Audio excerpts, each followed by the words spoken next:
All right, we'll stay in Atlanta now for the rest of the All-Star festivities. Luka Doncic and Chris Paul, they headline the Skills Challenge, while Steph Curry, he's the biggest name that will show off his three-point shooting stroke. The dunk contest will feature rookies Obi Toppin and Cassius Stanley, along with third-year man Anthony Simons. All right, Drink, give me your thoughts on this year's events, and feel free to pick some winners. Okay. First and foremost, why are we having an all-star day with no fans? I'm sorry, I got to say it.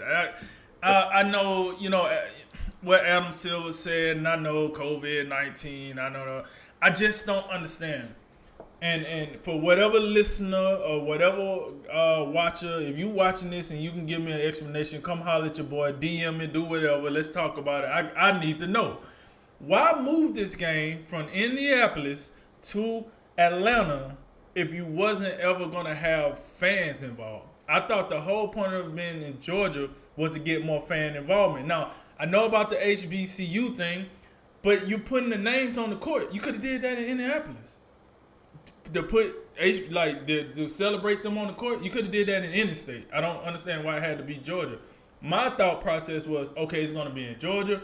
They're going to let in limited fans because it's the all-star weekend. It is the weekend where you get all the stars under the roof for the fans on any given weekend for enjoyment, for moments, for memories, for nostalgia. I don't care what you want to use.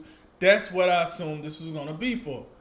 Then we come out and it's televised only, so on and so forth. And the commissioner says what he says.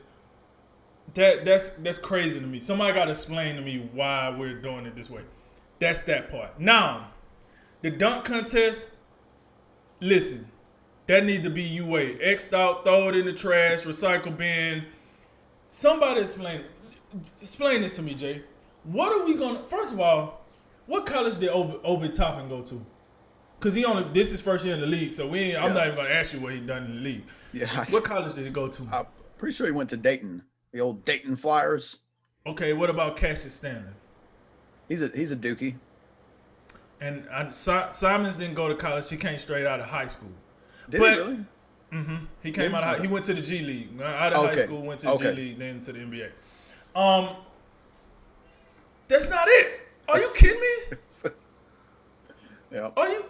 Scratch the dunk contest. Get the dunk contest. I'm not picking a winner for that trash. Just scratch the whole event. Because at the end of the day, right, the dunk contest is the one contest, and this is why I'm talking about it separate. It's the one contest where you absolutely 100% need the fans. There's no way you're going to tell me that you're going to be interested, excited, happy about the dunk contest without thinking about how the fans come into play. Because the dunk contest is majority. When you see the dude go up and put the ball on his kneecap and spin his elbow and then do a front flip and dunk it, and then the crowd just going bananas, you got the judges throwing up scorecards and doing all this other stuff. That is what we like to see with the dunk contest. You don't have fans. You're going to have, 4 judges. That thing going to be so quiet, you're going to be able to hear the guy tying his shoes. Like, it's going to be, it's just not going to be enough energy in that arena, I don't think, for the dunk contest to matter. Will they have it? Will we get a winner? But whoever wins it this year, nobody's going to care. I guarantee you this. After this year's dunk contest, people are going to be like, hey, you remember that dunk contest with Zach LaVine and Eric Gordon? That's what they're going to talk about. That was a dunk contest. This is a slot filler is what I call it. We need to fill this slot, this time slot, put 3 dudes in there. Let's get it cracking. All right? So as far as the dunk contest go, they need an 86 there. It got to go. They find something else. Put on a 2 Chainz concert, Migos. I don't care, Gucci Man versus Jeezy. I don't care what you do. But you could put on Luke Bryan. I don't know what you need to put on, but X that out, put in a musical performance, and we'll call that one a day. The skills competition. Now, the skills competition, that one I am intrigued because you don't necessarily need the fans. That one is that normal David versus Goliath type of deal where you have the point guards that should be killing it from their standpoint of the skills. And then you got the big guys that's supposed to struggle, but that shows you the versatility in today's NBA when you have these big guys that can do the pass and go around the cones and hit the threes and this, that, and the third. And to be honest with you, the history of this competition, forwards and centers have done fairly well in this competition. If I go back and look at it, I think it's been more forwards and centers won this competition than guards. Because as I always remember, in the end, there's always some surprise guy like if Vucevic, for example, somebody like him in the finals, against like Chris Paul, and something happens and Vucevic win or whatnot. But that's intriguing just because the whole David versus Goliath, big man versus little man, you have a guy that you're rooting for. You're like, oh, okay, go. So that's why you have that going. You have that positive energy going for the skills competition, and then the 3-point competition. Now, my only problem with the 3-point competition is you only got one guy this year that really makes you think this is a 3-point shooter, like a legitimate 3-point shooter. That's Steph Curry. The rest of these guys can make 3 points, but it's like you wouldn't spend your hard-earned bucks to see them in the 3-point competition, I guess to say it, right? Like, I don't know how enthusiastic I'm about Mike Conley and Jaylen Brown and Jason Tatum and Zach LaVine. No, I want to see Zach LaVine in the other event, the dunk contest. I don't want to see him in the 3-point contest. Zach, you come to the dunk contest, we might get some energy going. You're a former winner. You know what you're doing. That might drive more fans to want to watch the dunk contest. I don't know if I care to see you shooting threes. Honestly, the betting odds got to have Steph Curry pretty doggone high as far as the winner of this event. But the reason it works is because no matter what happens around it, the goal is the same in the 3-point competition. I got to make more shots than you can make. Point blank period. We shoot from the same spot on the court. We shoot the same amount of balls. We shoot at the same rim. I have to make more shots than you. That is why the 3-point competition is always going to be a thing. I think the drama, the interest around the 3-point competition always going to be there because we always want to know who can make the most shots. You know what I'm saying? And we like when it comes down to crunch time. Let's say Mike Conley got 25. Steph need 25 to get to the next round. He got 23. Last money ball in the air. Is he going to make it or miss it? Boom. You always have that intrigue in the 3-point competition, whether you don't have that in the dunk contest. So, yes, Steph Curry is my perceived winner for the 3-point competition. I'm going to go out on a limb. I'm going to say Sabonis is going to win the skills competition. I just feel like one of these big men going to win it. I'm not enthused with Round. He could. I'm going to go with Sabonis. I think I've seen as far as passing, shooting, and the other skills that they have to do. I think Sabonis got a chance to take it at home. And I think they should trash the dunk contest. So, yeah, man, that's how I feel about the All-Star Day, fiesta, the All-Star Day festivities. There we go. Yeah, this it's odd. This whole like the three all the way down to the point where because I said it before the show, like don't the 3-point shootout normally have 8 guys and the dunk contest normally have 4 guys? Like even down to that little detail, the whole thing feels odd. And I got a feeling I feel like it's gonna taste like a soda that's been sitting out too long. It's gonna be flat. I don't see it. I mean, agree with you. The dunk contest definitely doesn't give you. There's no star power to say, oh, I gotta see that dude. Like the casual fans are looking at this and saying, like, who are these guys? I mean, Obi Toppin, you're right. He went to Dayton, and I mean, he had a great college career, and I believe he's playing with the Knicks now. But I don't think he's done anything special so far in his career. Anthony Simons, he's a reserve in Portland. Cassius Stanley was the 54th overall pick this year. He did go to Duke, but I don't believe he's played all that much for Indiana. So there's the dunk contest. Definitely, it's looking like.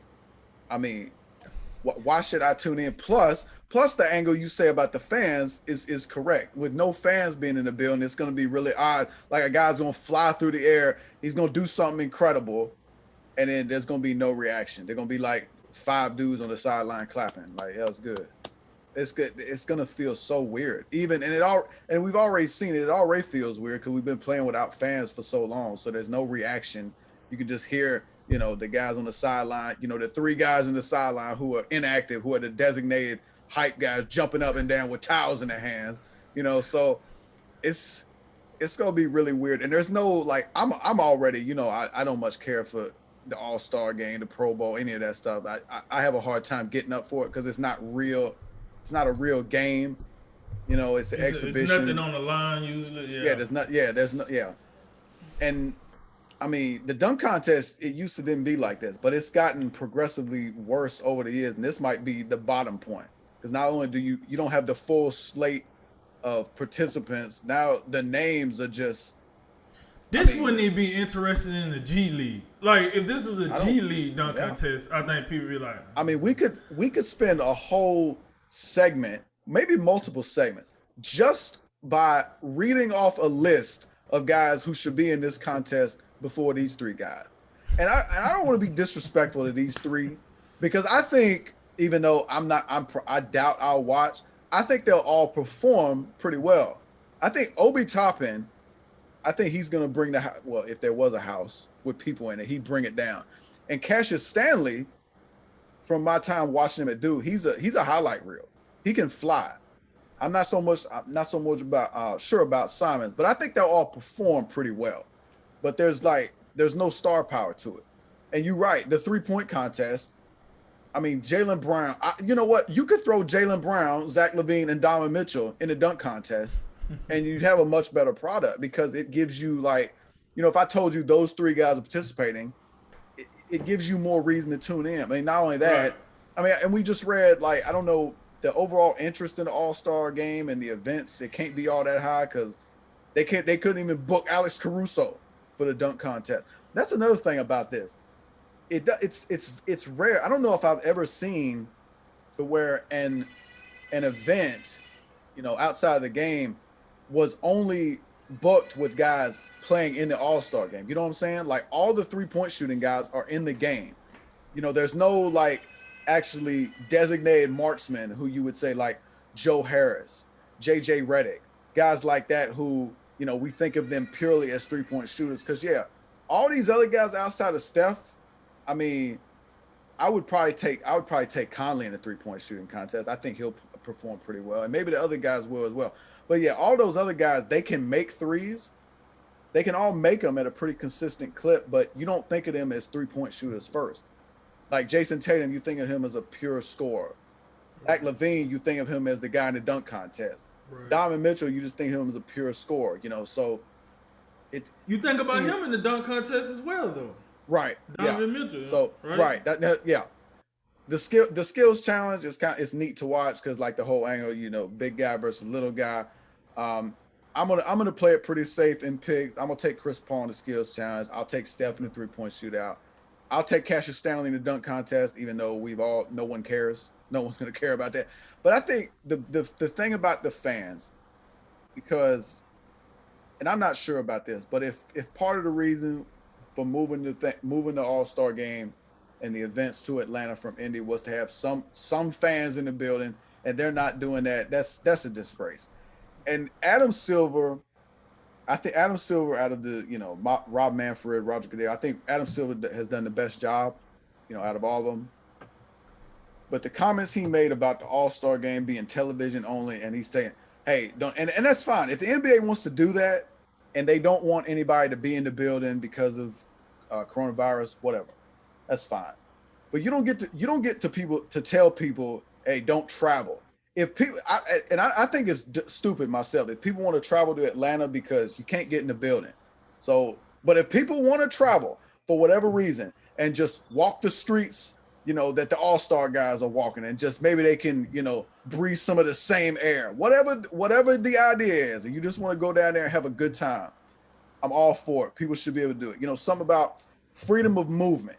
It's not in the First Amendment, but it's just as valuable, as anything in there. If it's same thing we've been dealing with lockdown for almost a year now. You tell somebody that, hey, you can't go down the street to a restaurant, or you can't go see a movie, or you can't go see a sporting event. I mean, I'm done with these things. I'm done with them. You know, we got vaccines, we got all these therapeutics, we got all these different things. We've had vaccines being distributed for multiple months now. At some point, we got to stop with all the precautions, and we got to let people live their lives again. I Even to that point, to what you're saying, I don't understand what's wrong with saying, okay, we're gonna let in a limited amount of people. You have to have a mask. You can't come in here without a mask on. yep, You have to have a mask. And what like I just don't understand why not put those restrictions and give these guys some energy in the building. I don't yeah, understand that. yeah, because it's gonna, even if you did 10%, 25%, whatever, you would at least have something. It's going to be ultra flat with nobody be in there, and that's especially critical to the dunk contest because that's a big part of the event, the atmosphere. There's going to be no reaction. It's going to be we're not going to we're going to see it happen. We're going to see these guys dunk the basketball at some point after all the attempts, but we're not. There's no going to be no comparison. Oh, was that as good as Aaron Gordon or Zach LaVine or you know dare I say Vince Carter? Probably not, but it's it's very odd. It's watered down. Um, I don't think it'll go over all that well at all.